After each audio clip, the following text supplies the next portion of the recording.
Good morning. How's everyone doing this morning? Great. There's someone who's not telling the truth. No, I'm kidding. I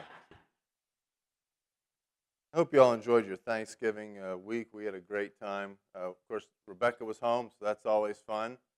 What's not fun is when she decided to take an 8 a.m. flight this morning, which means she had to be at the airport at 6 a.m., which means I had to be up at 5 a.m. Yes, I'm shocked that I'm here this morning and as lucid as I am. This morning I want to introduce you to someone. I want to introduce you to this guy. Anybody recognize this guy? Who is it? Charlie Batch. Who's Charlie Batch? That's right.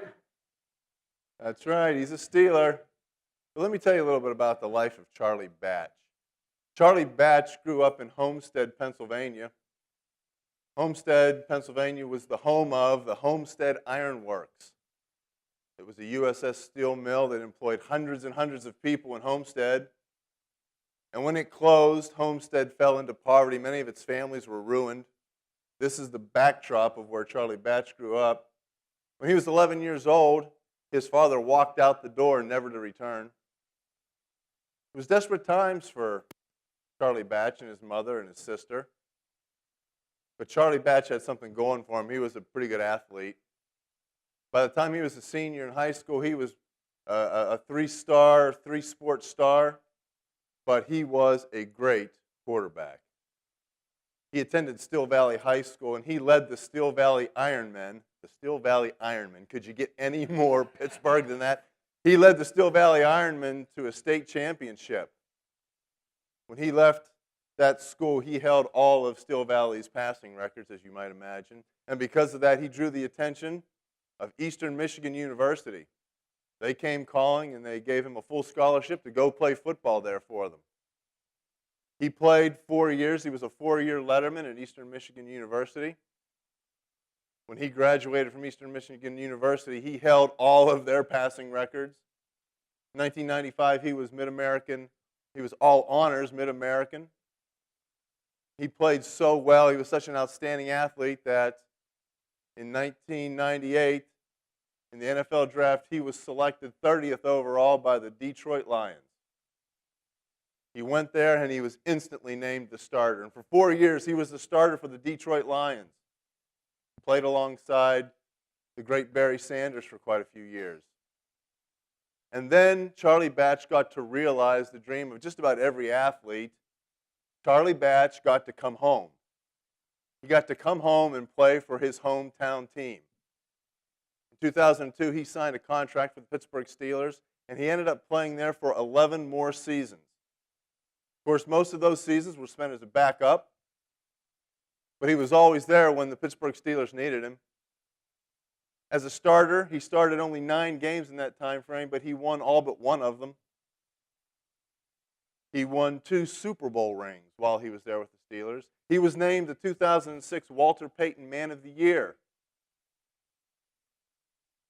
He retired a career of 15 years, mostly as a backup, amassing over 10,000 yards, throwing 57 touchdown passes, 2 Super Bowl rings. Not bad for a kid from Homestead. Now, if you were to ask Charlie Batch, was there one event in your life? Was there one date in your life, one landmark date that changed you, that shaped you, that molded you into the man you are today? Charlie Batch has a lot of dates to choose from. It could be the day that he won the Pennsylvania State Football Championship. That kind of propelled him into college, which propelled him into the pros. He could say it was the day that Eastern Michigan University took the burden of paying for education away. It could be the day that he was drafted, the day that he signed with the Steelers. It could have been the times where he won Super Bowl rings. But he would tell you that none of those dates made him the man that he was. He would tell you the date that made him who he was February 18, 1996. This was a few years before the NFL came calling. Charlie Batch was a junior at Eastern Michigan University, and he was in his dorm one night, and the phone rang, and it was his mother. First, there was dead silence on the other end of the phone, and finally he heard someone say, his mother say, Charlie, pack your bags, you need to come home. That was a 5-hour drive from Eastern Michigan University to Homestead, Pennsylvania, and he was willing to make that drive, but he wanted to know why he had to come home. He said, Mom, I'm willing to make that drive, you know that, but tell me why I'm coming home. And from the other end, still silence. Mom, before I get on the road for 5 hours, you have to tell me why I'm driving home. Still silence. Batch would later say he figured something was wrong. But the kind of wrong that was painful to hear, not the kind of wrong that was life-altering. Then he heard his mother swallow hard. Batch braced himself for a dose of hard reality, not expecting to hear what followed. Maybe he thought his mother was calling to tell him that one of his older loved ones had died. Maybe a grandfather or grandmother had passed away. But instead, on the other end of the line, she had to search for the words to tell her son that his sister was dead. Charlie would later say, I'd never in a million years think that my mother would have to call to tell me that my sister had been shot and killed. Charlie, pack your bags and come home. Danielle was only a month past her 17th birthday. At the time, she was a junior at Still Valley High School, and she was shot while walking down an alley with her boyfriend, an alley that connected West Street to Amity Street. This alley they had walked down hundreds and hundreds of times because that was a shortcut to get to the house where Charlie Batch grew up. On that Sunday evening, her and her boyfriend were walking down this alley when they heard a noise on the other side of a fence. And they decided to investigate. Unfortunately for them, at this time in Homestead, there was a bloody, brutal gang war going on between two gangs that lived in Homestead. They were fighting over turf. Gunfire erupted that Sunday night, and Danielle was hit in the head and killed instantly. Reports began to surface that when the gunfire broke out, her boyfriend grabbed her and used her as a human shield. Danielle was the first to die among 7 people who were killed in the next 20 days in gang-related shootings. All the other victims were young males in their teens and early 20s and all affiliated with gangs somehow, but not Danielle. And there would be no justice for her, and to this day, the details of what happened that night are sketchy. In a coroner's hearing, the boyfriend testified that he and Danielle heard a noise. They stopped and they looked over the fence and saw 2 men wearing black hoods, but they couldn't see their faces. Gunfire followed. Danielle was shot. And because this was a gang-related crime, there were no witnesses, or at least there were no witnesses who were willing to come forward. And so there was never a conviction. There was never even an indictment in her murder. For years after, Charlie Batch could barely bring himself to go home to see his mother. He could not bring himself to drive down West Street in Pittsburgh's Homestead neighborhood because of the pain that would well up inside of him every time he drove down that street. He couldn't go down West Street because the anger would build up in him. The anger that came from this senseless murder of his sister. He could not go down West Street that leads through his old neighborhood, that takes him to his mother's house, that goes right by the cemetery where his sister's buried. But that changed after a few years. While he was still with Detroit, before he had come to be a Pittsburgh Steeler, while still in Detroit, he began to formulate a plan for a fitting tribute for his sister. And even though he was in Detroit, not knowing that one day he would end up back in Pittsburgh, he had decided to make his tribute a foundation, a Pittsburgh-based foundation that would help the people of Homestead.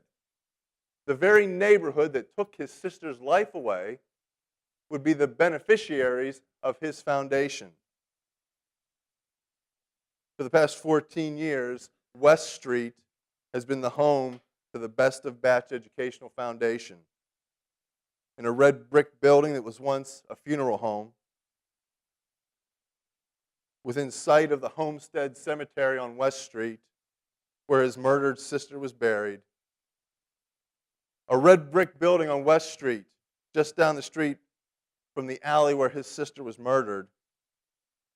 From this red brick building on West Street, Charlie Batch offers children the chance for a renewal. It's a place where kids go to learn at what they call Charlie Batch School, where they can work on computers, they can take their homework there, they can be tutored there, they can play basketball there, all protected from the dangers of the neighboring streets. This foundation was born out of tragedy. Charlie Batch, I quote now, "Something was taken away from me that can never be replaced." There's always a reminder, like something as small as putting an ornament on a Christmas tree, or having to pass by her grave every time I drive to my mother's house.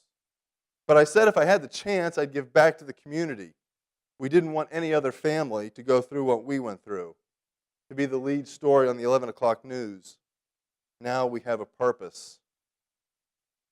His sister Danielle has been dead over 18 years now, but her spirit continues to live through the programs offered to the youth of Homestead through Charlie Batch's organization. Every year, Charlie Batch takes 100 kids from Homestead, loads them on the bus, and takes them to Canton, Ohio. What's in Canton, Ohio? Football Hall of Fame, that's right.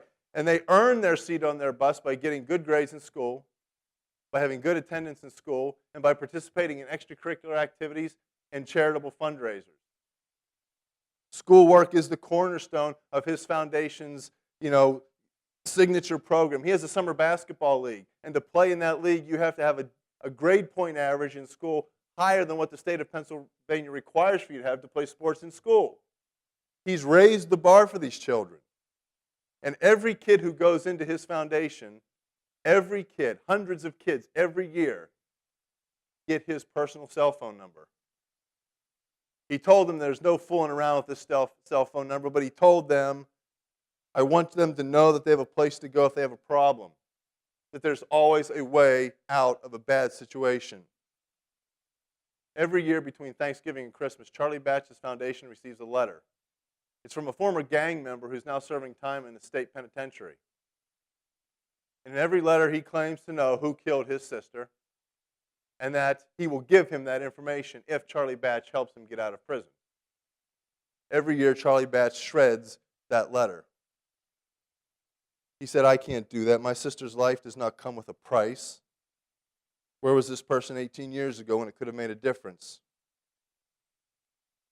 He said, we've put it behind us and we've moved on. It took time, he said. It just took time for a while that I could even talk about it. There's nothing that I can do to bring her back. And maybe this was God's plan. But if we continue to hold on to the anger rather than to get a resolution, we can't live our lives. I came to a point of doing whatever I could to prevent this from happening to somebody else because now we are at peace. To the place that held the most pain for Charlie Batch. The place that had the most anger associated with it. To the place that was darkest for Charlie Batch. Charlie Batch chose to bring light. When he came back to Homestead, he didn't come back to bring vengeance. He didn't come back looking for revenge. He didn't even come back looking for justice for his sister. He came back bringing the light of hope to the darkest place that he knew. Hope's a funny word, especially the way we use it in our culture today, the word hope. The word hope is somehow linked to being completely desperate. Like we're at the end of our rope, like we've tried every possible way to achieve something or to solve some problem, and all those efforts have failed, so I guess we're going to have to rely on hope now. My financial situation is very bad. I hope I win the lottery. I hope the Celtics win the NBA championship this year. I'm sorry. the Lakers aren't going to win it either, so the word hope becomes the last resort for the desperate. Hope becomes the only thing that the unsure and the afraid can look to. Hope is a wish for something that could possibly happen that might not happen. That's the view of hope in our world today. But it wasn't always this way. In the New Testament, the word hope is used 48 times. And it's translated from this Greek word, elpich. And the definition of this word is the expectation of something good, or a joyful and confident expectation. And when it's used in the New Testament, most time it's used in relationship to God's promises for us, specifically eternal life. But I want you to notice what hope is here. It is an expectation. It is a joyful and confident expectation. It's not wishy-washy. It's not the last stop in the road of desperation. It is not born out of desperation. It is not born out of fear. It is born out of an expectant and joyful heart. We are entering a time of the year. We're entering a season where we're going to start seeing the word hope more than we usually see it. We'll begin to see hope now that we're through the darkness of Black Friday. We'll begin to see this word hope on greeting cards, in advertising, in the movies. We'll even see it on wrapping paper. We'll see it in the songs that we sing during the holiday season. And this idea of hope is central to what we would call the Christmas story. The idea of a joyful and confident expectation of the birth of Jesus is what the idea of Christmas is all about. That is the true spirit of Christmas. You know who really has a lot of Christmas spirit? Think of a person in your mind who has the most Christmas spirit. And I got someone who has more Christmas spirit than that. Who do you think has a lot of Christmas spirit? Name someone. Santa Claus. This guy's got way more spirit than Santa Claus. Way more. The prophet Isaiah. This guy is filled with the Christmas spirit. I am telling you. Now, I know you don't think of Isaiah in the same league as, Santa Claus or a reformed Ebenezer Scrooge, but Isaiah had the Christmas spirit because he had hope. During the time of Isaiah, he had only really one job, and that was to prepare God's people for the reign of a coming Messiah. And at the time that he prophesied, God's people saw only darkness and gloom and despair. It was a time of great political turmoil. The people of Israel lived in constant fear all the time.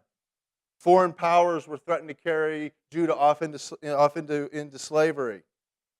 One moment a nation would come to them and offer them a treaty, the next that nation would attack them and threaten their borders. God's chosen people saw only distress and darkness. In other words, these people had lost their hope. Their hope had been taken from them. But Isaiah the prophet gave them their hope back. He gives them a joyful and confident expectation of what was to come. And in Isaiah chapter 9, he says this: before, those people lived in darkness, but now they have seen a great light. They lived in a dark land, but a light has shined on them. A child has been born to us. God has given to us a son. He will be responsible for leading the people. His name will be Wonderful Counselor, Powerful God, Father who lives forever, and Prince of Peace. Look what he says here. Isaiah said, a child what? Has been. A son has been given. Had Jesus been born yet? This is a guy who has hope. This guy expects it to happen. In fact, he expects it so much that he writes it as if it's already happened. He says God's promises are ironclad. It's already happened because God said it would happen. Isaiah goes on to write, power and peace will make up his kingdom and will continue to grow forever. And over David's kingdom, he will make it strong by ruling with justice and goodness, and from now on and forever because of his strong love for his people. For to us a child is born, to us a son is given. 800 years before the manger, 800 years before the wise men, 800 years before a star hung in the Bethlehem sky. 800 years before an angel proclaimed the birth of Christ, Isaiah said, it's already done. Because God said it would happen. Isaiah wrote about true hope, the hope that we have in Jesus. It wasn't something that he was anxiously worried about that could happen, that maybe would happen. He expected it to happen. And to the place that held the most pain for our Father, to the place that held the most anger for him, to the darkest place that God knew, he sent his Son, the light of hope, where it would shine the most brilliantly. God didn't send Jesus that first time to come back for vengeance or revenge. He didn't come back to seek justice upon us for what we've done. He came back bringing hope, the light of hope. God sent a promised Son. And when God makes promises, he keeps them. Joshua wrote in Joshua chapter 23, you know with all your heart and all your soul that all of God's promises are good. They have never failed. They will always be fulfilled. And that is why we have hope. We have this joyful expectation. We have hope because God did send his Son. Because he fulfilled a promise. And all the promises that we are made because of his Son, we have the hope that they will be fulfilled. We have the expectation they will be fulfilled. The God that promised a child some 800 years before his birth and still saw fit to fulfill his promises, and in doing so, we who were people walking in darkness, a darkness of our own creation because of our own sinfulness and our own selfishness, now experience a God who caught us before we fell too far from him.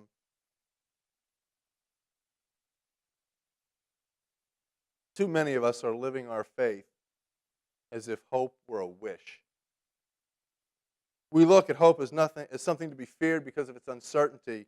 We find ourselves standing on the edge of an uncertain future, too afraid to take a step because we're focusing too much on the unknown and not focusing enough on a known God and what we know of him. For those redeemed by Christ, hope is more than a nervous wish. It is joyful expectation. It's time during this Christmas season to reclaim our hope in Jesus. Imagine what might happen if we really could maintain and reclaim that type of hope. Not the kind of wishy-washy hope, but the hope that says, I joyfully expect God will do what he says he'll do in my life. Imagine what might happen if we reclaim the power of hope in our everyday lives. Imagine the impact it would have on our church life here. Imagine that kind of hope, what it would do to our families. What would it do to our challenges and our problems? If we could reclaim hope, that we won't let anything get in the way of what we know God will do, imagine the impact. Imagine the impact on the lives that we touch every day. It is up to us to now reclaim that hope and to take that hope to the world. It is up to us to look for the darkest places. Find that place that holds the most anger for you, that holds the most sadness for you. Find that place that looks like there's the most despair. Look for the lives that look like they can't be reclaimed, where the darkness is the greatest, because that's where the light will shine the most brilliantly. There are still people out there searching the night sky for a light to guide them home. And they deserve the same joyful expectation that we have right now. Ralph Waldo Emerson once wrote, "Do not go where the path may lead. Go instead where there is no path and leave a trail." Sounds like a plan. Let's venture into the darkness. Let's take that Christmas hope, that message of hope, into the darkness and illuminate a trail that leads back to the Father. During this Christmas season, this season of hope, send greeting cards, sing Christmas carols, bring gifts, bring fruitcakes. I don't care what you do, but bring the hope of God with you. I've said it before, I'll say it again. If not now, when? If not us, who? Let's all stand together.